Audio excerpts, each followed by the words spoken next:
So many Asians living here, and I am living here in this country about 42 years, since 42 years, So it is a long time. So anything can happen, when you are living in a multicultural society. So anyway, all the best for Rishi and for our country.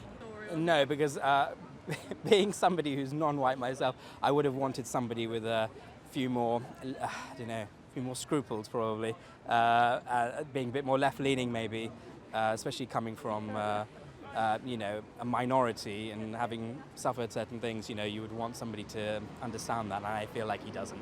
I might be wrong. Let's see. Yeah, it's a proud feeling as an Indian. So I like him. If he become a prime minister of UK, it's good. It's good for UK economy as well.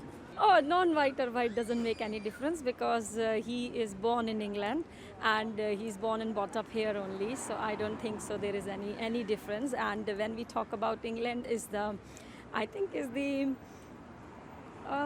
only country who never, done racism with anybody. So I don't think so. We should go for the deserving candidate rather than looking for white or non-white. You know what? Asians are Asians. I will support you until the end. So because you're Asian guy, help out everyone actually. You know what I mean? Help out everyone. Color doesn't matter. We're all humans. You know what I mean? Color doesn't matter. We're all humans. And yeah, hopefully he does his best.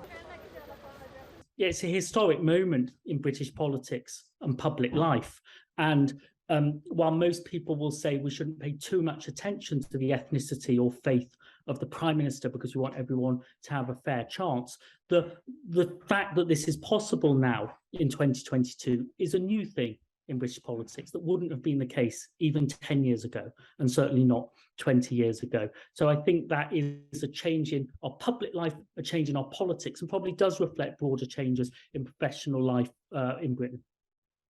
He's had opportunities and advantages in life that most people don't have. And the change in British politics really is that it's more open across ethnic and faith grounds and gender grounds to people with the right professional credentials. And maybe that's a change we found easier to make than one that reaches across social class. So Rishi Sunak is a story of upward social mobility, but he starts in the middle classes as the son of a GP and a chemist, and they send him to one of the top private schools, and so he has that educational opportunity. He does very well in business, makes a lot of money for himself, and he marries into the billionaire classes. So in each of these steps, he's further removed from most people in Britain, whether they're white, black, or Asian. It doesn't have the same romance maybe as the son of a bus driver story of his former cabinet colleague Sajid Javid or Sadiq Khan.